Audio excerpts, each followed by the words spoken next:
Invited experts in this field to talk seriously about Belt and Road and its related topics. Disappointingly, the conference is not about Belt and Road. Okay? The conference is really in the latter part of the title, which I had to revise actually. The globalization of China's political economy. Because this is much closer to what I'm interested in doing. But it's obvious to me that, as an outsider, I mean, the phenomenon in itself is a way of talking about these issues directly or indirectly. And that's the initiative. That's the sort of reason that's pushing me to talk about these things. So for the experts in this field, I mean, I'm sure that you'll continue to have more conferences, have more papers on this. But for myself, it's for us to move on to something else. So it's really that it may be a useful paradigm, an important phenomenon, whatever. But for those of us who are doing other things, it's a way of sort of showing this a way forward. So I think both of these kinds of objectives can be met through this kind of workshop. And I emphasize that this is really a dialogue. I mean, we may be questioning, we may be criticizing basic assumptions about many other things. I've been to several Belt and Road conferences. One in Europe, for example, where half of the papers were on Central Europe and the other half on Southeast Asia. That's fine. But I said, well, what you call Belt and Road or Silk Road Initiative or these infrastructure projects can actually be seen in Africa, even in Latin America. Even though it's not called Belt and Roads, why can't we talk about it in the same kind of vein? So this is the kind of context within which we want to talk about these issues. There may be commonalities and similarities and differences in any of these things, but it's through these things that we're trying to find a way forward. So, having said that, see, now we're starting on time.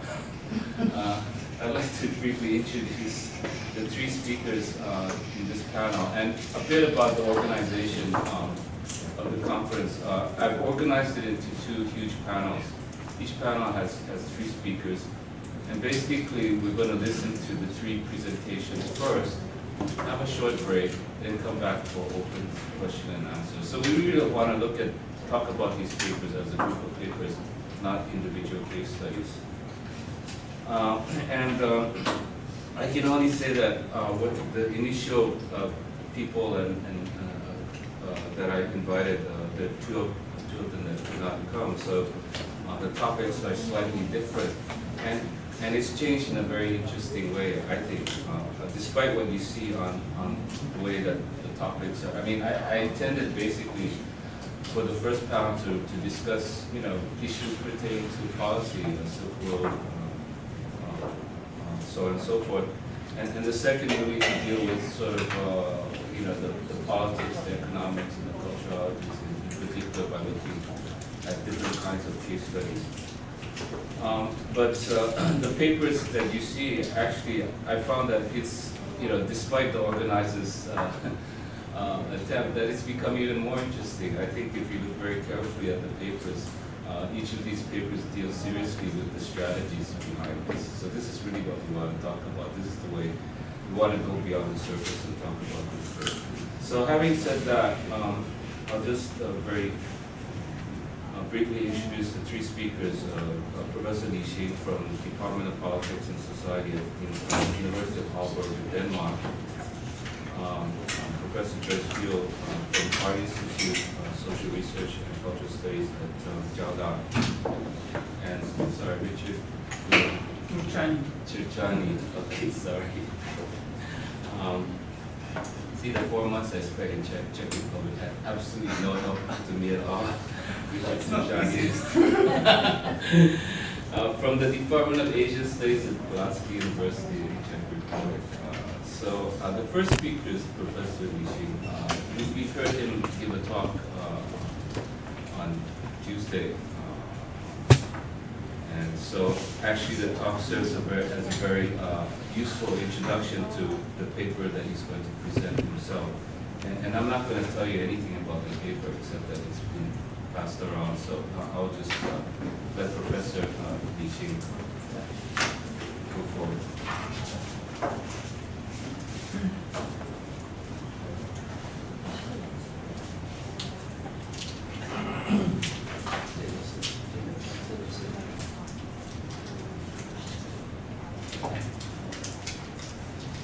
Good morning, everyone. I want to express my great pleasure and honor to be invited by Professor Chun, Professor Liu, by the Culture Center here. And also I'm very delighted to see our friends, my friends, Yan and Richard. We met several times in Europe, and now we gathered here. Such an exciting moment that we gathered here. And I want to also make a remark that I did a guest lecture a little bit yesterday. I think I made a mistake is that I thought it was a different audience, but I realized there was some similar audience. But for those who have already listened, some slides are similar, so please endure me if I repeat something. But I fully agree. I'm very excited to hear that Professor Chun talk about that actually it is about globalization and political economy. We are not doing one belt and one road per se. We are not scholars on one belt and one road. I have been to many conferences, actually, some company representatives like the Danish Maersk transportation company, global transportation, and also Huawei, they present that their strategies in how to profit from the maritime, from the land belt. So those companies, they really started about the connectivities, the internal relations. But we don't. I think we are scholars. I think I fully agree with the term globalization of Chinese political economy. And this is my background is international political economy. So my work here is to show you that I'm not a particular expert on one belt, one road per se, but I'm doing international political economy where one belt, one road can be analyzed under this context. And I did a book, and also it's my honor to get the endorsement from my friend Yan, that the One Belt, One Road initiative, and it has been quite popular and with a lot of downloads in the West. You don't have to buy the book, you can download even chapters. So it's a very new way of doing business. So this is a book, and this book has different chapters, and covering Southeast Asia, India, and some other, and also from Eastern Europe. So it's downloadable. Maybe you have to pay, but in our university library you don't have to pay. And why I talk about international political economy is that I was very surprised when I began to look at the issue of One Belt, One Road, and every Western media, and even professors, they talk about One Belt, One Road as an order, international order, global order. That shocked me because to me it's a kind of regional kind of development, China's outward expansion, but the perceived kind of understanding by the Western media and politicians is that China is actually trying to establish a world order with Chinese characteristics. So that level of analysis really also shocked me because I was not prepared to see what Belt and Road as a global order. But you can see in all different medias they actually put Belt and Road in the middle. I could understand AIIB could be a kind of new financial world order. I could, because it has been accepted by many countries in the West, first by UK actually. But One Belt, One Road to me is kind of regional, but still being regarded at such high level. That was a little surprise.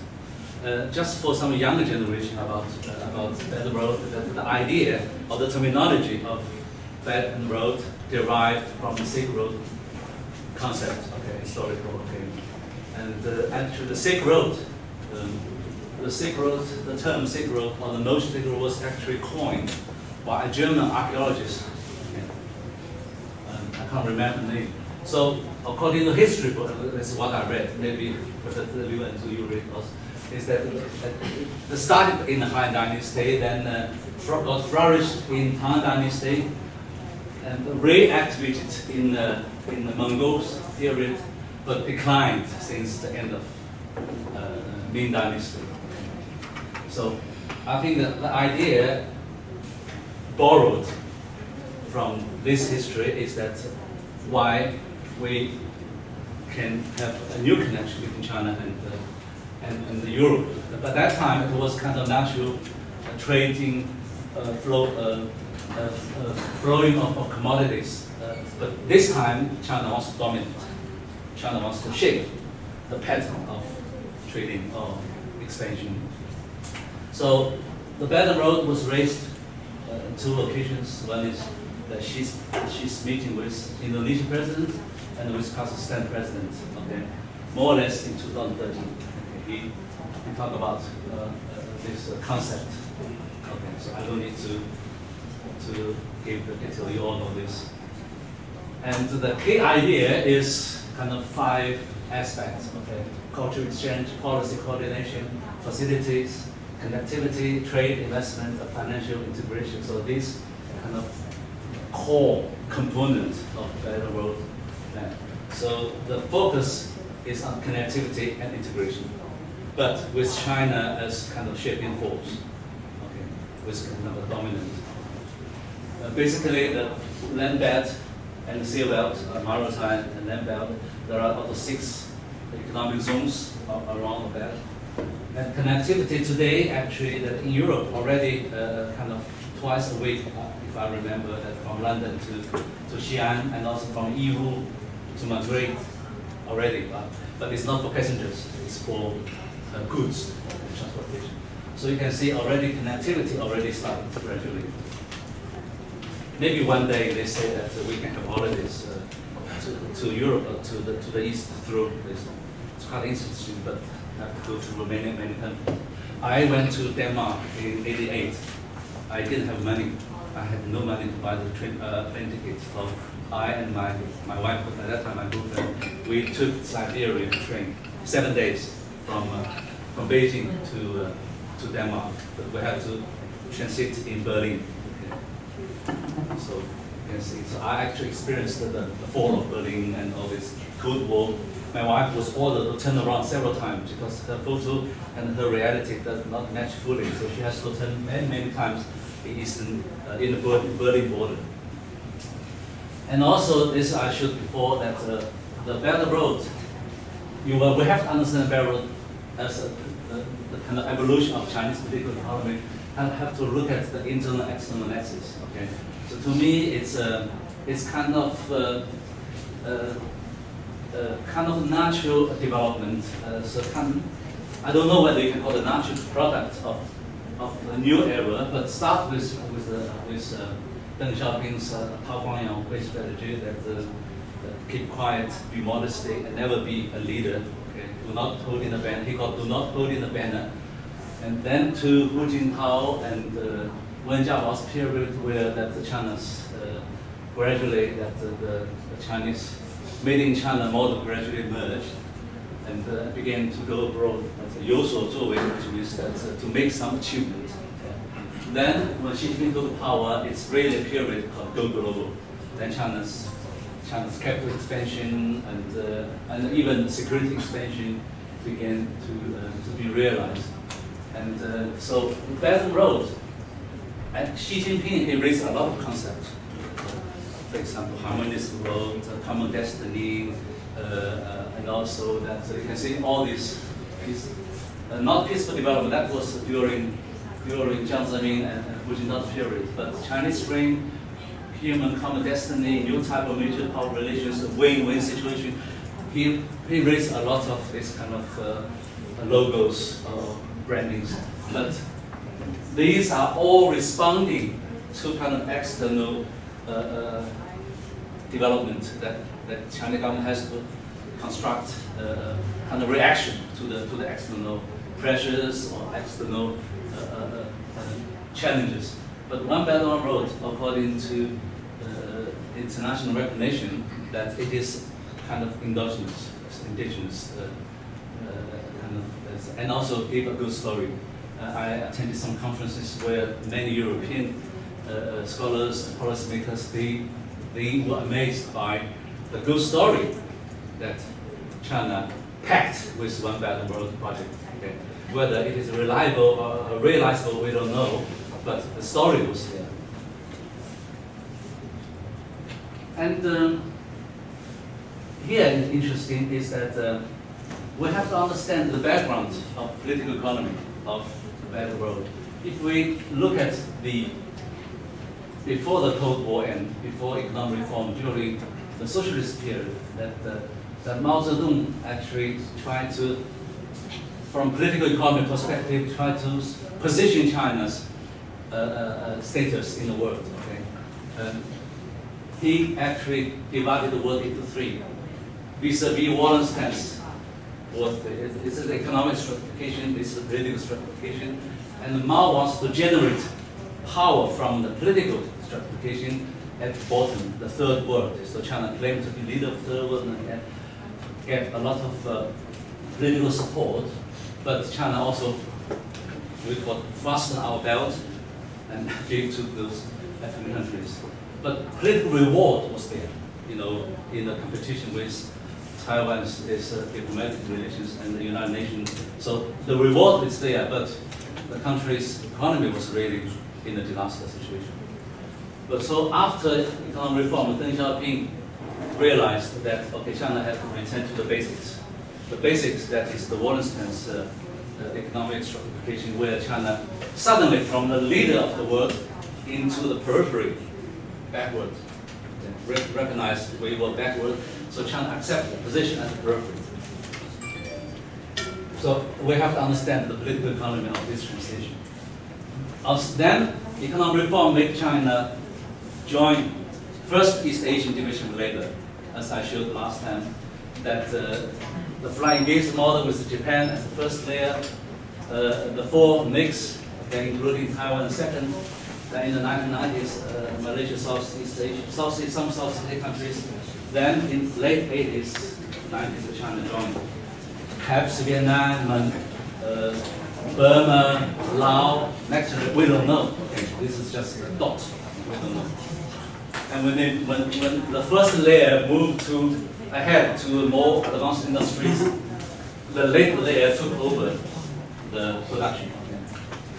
But the rise of China gradually deconstruct or dissolved this flying gaze model. Okay. So later on, the whole world or the whole region was kind of surrounded by the Made in China model. The Made in China model is that you have a technology, you have resources, you have financial contributions combined, produce things in China, then export to Europe, to US, and the rest of the world. This is what we call Made in China model. And this model was quite successful, but the criticism was very severe, especially by current Trump administration. Is that it's unfair competition because it was led by the role of state, the role of state-owned enterprises, intellectual property, etc. There are a lot of problems. Okay. But the Made in China model was so successful that if you look at in the 1990s, 80s, that the most East Asian countries, South Asian countries, had Japan as a large economic partner. But since 2012, the figure totally changed. That most countries have China as the largest economic partner. This is by, I think, by economists. This source from Wall Street Journal. And this Made in China model, I remember in early 1990, when I was a PhD student, I also studied East Asian development. At that time, the concept of Great China, Greater China, okay, which means Hong Kong, Macau, Taiwan, China, even overseas Chinese all over the world, especially Southeast Asia, united, so make a Great China. At that time, the Chinese dream is much more a kind of representative of the whole China, but now it's more. This Great China concept now gradually disappeared. With Hong Kong is in trouble and Taiwan mainland-China relations is also getting in trouble. So, and China at this moment, China doesn't need all this previously kind of contribution anymore. So this concept also, unfortunately, disappeared. So this made in China model gradually, Xi Jinping has ambition to move to made in China 2025. I guess most people know 2025, okay, the slogan. Okay. But this model also created two situations of international political economy. One is intended deindustrialization in the north. Another is unintended deindustrialization in the south.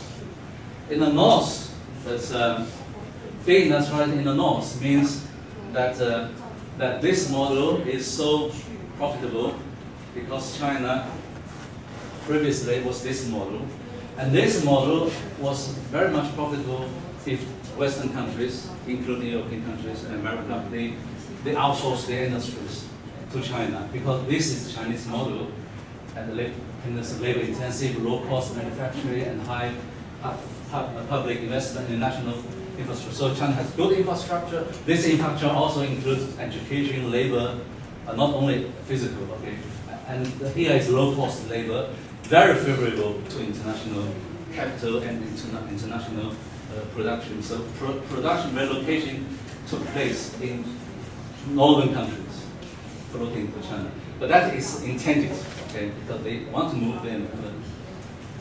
But now China wants to move to another. We discussed with Professor Zhu last time about this. This kind of a new model. New model could be clearly seen from the 13th five-year plan.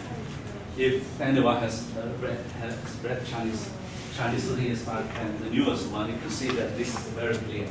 Okay. So this model is very much favored in favor of American interests, and this model very much similar to the West, to the American model, which U.S. is against the U.S. interests. Okay. So we also have to understand. So these are, I try to pave all this background information for one belt, one rule. So then, one belt, one rule must have some purposes. Okay. So another direction is the unintended deindustrialization in the periphery, semi-periphery, and Yan give us a lot of statistics yesterday, and I repeat some of my statistics that in Latin America, I have been to Latin America several times, and you can see Latin America trade pattern with China totally repeat of Dispositif's prediction or thesis that basically China exports manufactured products, imports raw material or commodities. Okay, this is the whole continent. This is Brazil. Brazil, I was very surprised. 26 or 20 years ago, Brazil GDP was larger than China, and industrial capacity was higher than China. But 20 years later, today, Brazil is becoming China's supply of commodities. I was in Brazil, they felt very sad. But many scholars, they do not blame China. They blame their own government. This is the best criticism. This kind of inward criticism more than. But some scholars focus on that dealing with China does not generate industrialization, rather than making us deindustrialize. Because commodity boom. Brazil really GDP, the similar situation Ian presented for Africa.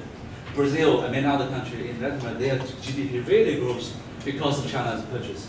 But now when China stops, they decline. So this is very unfortunate. So they are talking about Brazil is semi-peripheral country, we all know, but become peripherized. So Brazil suffer from peripherization or primarization, because from industrial good to primary good. So this kind of revival of dependent school also brought into Belt and Road debate. Belt and Road actually had nothing to do with Latin America geographically, but nevertheless, Belt and Road also covered. The Chinese government tried to cover everything. Okay? So they would also argue, present opportunities to the Latin American countries, say, you will also have a lot of benefits when I'm moving west. You will have a lot of benefits in contributing your resources or productions, etc., etc. Africa. Okay, this is my Africa. I got quite a new through Xing, your friends, and he helped me get some data. And Africa totally is same situation as China. Confirm what you have found, that China exports manufactured goods, import. So repeat unequal exchange. Okay, Dependency goods argument about why developing country never can develop or underdevelopment is a permanent situation because of the mechanism of trade, international trade. Here we'll talk about international political economy again. The mechanism of trade where the developed country keep exporting manufactured goods, whereas developing country exports raw material. And it's difficult for them to change the pattern because the West has science and technology. Okay, you never can reach that level, so you end up always receiving in a kind of recipient or in a low-skilled industrial division of labor. Here is also China's outlaw expansion. If you look at from this year to this year, China's this quote, outward foreign direct investment, okay, and also here. And this also shows that debt trap brought into debate. Okay, because One Belt One Road is a symbol of China's outward expansion or outward capital investment, and during that process, many new debates appeared, especially debt trap. I listened to many debates in African countries, in Southeast Asian countries about debt. Many countries can't pay debt back, so they actually leased their ports to China. And the West is very much worried about whether China will one day turn those ports into military purposes. Don't know. China claims it's commercial, but you don't know whether China can easily turn that into military. So I present international political economy as a background, then I go back to some of the key aspects of driving forces. Of course, the One Belt One Road is a kind of a preparation, okay, for China's new growth model. Okay, I just said I show you the new growth model. I think the One Belt One Road try to pave the foundation and try to absorb some contradictions when China moved from the old model to the new model, and some problems have to be absorbed. So One Belt One Road wants to absorb, for example, overproduction, overcapacity, moving to neighboring countries, because China, according to Chinese analysis, the Chinese infrastructure is much more advanced. So those countries, they need infrastructure, so we can move there. And also, when China moved to the high, like the flying geese model, when China moved to the high production stage, so they can move. These are calculations, okay? So they can move the outdated industry to different countries. So these are very obvious according to Professor Zhu, okay? And also China's new 30 years plan. And also that the Chinese economic achievement or economic reform concentrated on the eastern coast for decades. And China had so much problem in the West. You all know that the railroads, all this. So the Chinese government thinks that now we want to move westward. By moving westward and make people to concentrate on economic, on capital accumulation. So once people are engaged in economic development, so they gradually, there's nationalist, okay? This kind of spirit will decline, and the capitalist spirit will rise. This is the kind of calculation. And also increased border trade between neighbors. China has 14 countries borders. I think China is the only country that has so many bordering countries. So by increasing border trade, that China's relations with border countries would also be kind of more or less smooth rather than problem-driven. And also the internationalization of RMB is very clear. Okay? According to what I read one article, that they compare this literature compare One Belt and Road with Marshall Plan. Of course, there is no historical